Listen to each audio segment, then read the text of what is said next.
అందరికీ నమస్తే. VTV political ఛానల్‌కి స్వాగతం. మన ఛానల్ ఎవరైతే కొత్తగా చూస్తున్నారో వాళ్ళు లైక్ చేయండి, షేర్ చేయండి, సబ్స్క్రైబ్ చేయండి. అలాగే మీరు కామెంట్ రూపంలో మరింత ప్రోత్సాహాన్ని మాకు అందించండి. సో, ఈరోజు మనతో డాక్టర్ నందిమండలం వేణుగోపాల్ గారు ఉన్నారు. AICC national coordinator, OBC, Karnataka state incharge sir మనతో పాటు ఉన్నారు. ఆయన అడిగి పూర్తివివరాలు తెలుసుకుందాం. నమస్తే సార్. నమస్కారం అండి. వీటీవీ పొలిటికల్ ప్రేక్షకులకి నమస్కారం. ఓకే సార్, అంటే ఇప్పుడు బతుకమ్మ పండుగ రాబోతుంది. తెలంగాణలో ఆడపడుచులందరూ కూడా చాలా ఇదిగా జరుపుకుంటారు బతుకమ్మ పండుగ. సో, అంటే ఇందిరమ్మ చీరల గురించి కూడా ఇప్పుడు హాట్ టాపిక్గా మారింది. సో, అసలు ఏంటి సార్, అంటే చాలా ఖర్చుతో కూడి మన తెలంగాణ ఆడపడుచులకి ఇందిరమ్మ చీరలు పంచిపెడుతున్నారని చెప్పేసి టాక్ అయితే వినిపిస్తుంది. దీని గురించి మీరు చెప్పండి మీ మాటల్లో. రేవంత్ అన్న కాంగ్రెస్ ప్రభుత్వంలో సీఎం అయిన తర్వాత మీరు ఒక్కొక్కటిగా పేదవాళ్ళ కోసం తీసుకునే ప్రతి నిర్ణయం కూడా అద్భుతమైన నిర్ణయాలు తీసుకుంటున్నాం. అందులో భాగంగా ఈ బతుకమ్మ చీరలు కూడా పంచిపెట్టడం.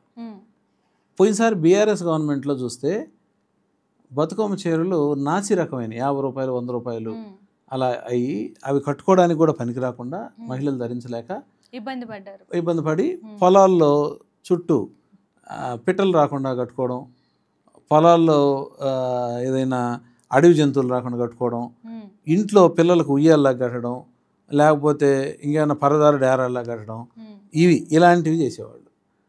అయితే మా ప్రభుత్వం అప్పుడే చెప్పింది, ఎలక్షన్ ముందే చెప్పాం, మీకు మంచి చీరలు పంపిణీ చేస్తామని చెప్పి. అందులో భాగంగానే ఒకటి మహిళలకు 800 రూపాయలు ఖర్చు చేసే 1600 రూపాయలు ఖర్చు చేసేటి దాదాపు 65 లక్షల మందికి తెలంగాణ ఈ స్టేట్లో పంపిణీ చేయాలని సీఎం గారు ఒకటే చెప్పారు. ఎన్ని కోట్లు ఖర్చు అయినా పర్లే, మహిళలకి ధరించే విధంగా మంచి చీరలు కట్టుకునే విధంగా మీరు ఇవ్వండి అని చెప్పి అందరినీ ఆదేశించారు అధికారుల్ని.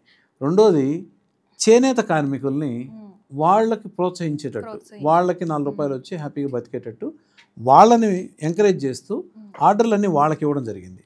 అంతకుముందు అన్ని పవర్ లూమ్స్ వాళ్ళకి ఇవ్వడం, యాడ్ నుంచో తెచ్చి ఆ మధ్యలో కమిషన్లు పంచుకొని తినడం, ఈ అవినీతి మయం అయిపోయింది. ఇప్పుడు అలా అన్నీ లేకుండా సీఎం గారు చర్యలు తీసుకొని దాన్ని సక్రమంగా పంపిణీ చేసుకొని ఈ బతుకమ్మని మహిళలు అద్భుతంగా సెలబ్రేట్ చేసుకునేటట్టు ఆ పండుగను ఎంకరేజ్ చేస్తున్నాం. దసరా సందర్భంగా ఇవన్నీ మహిళలు గమనించాలి.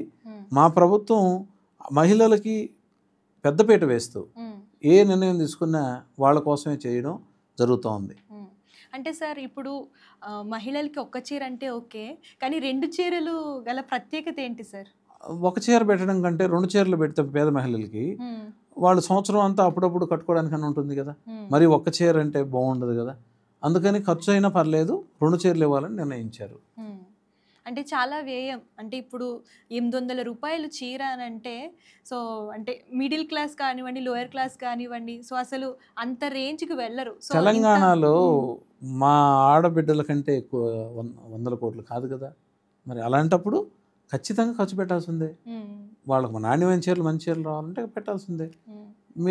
మీరే చూస్తారు కదా తేడా, డిఫరెన్స్ పాతోటికి ఇప్పటికి. వాళ్ళు కట్టుకునేటట్టు ఉండాలి, అవి ఆ పండగకి ధరించి వెళ్ళి పండగ చేసుకునేటట్టు ఉండాలి.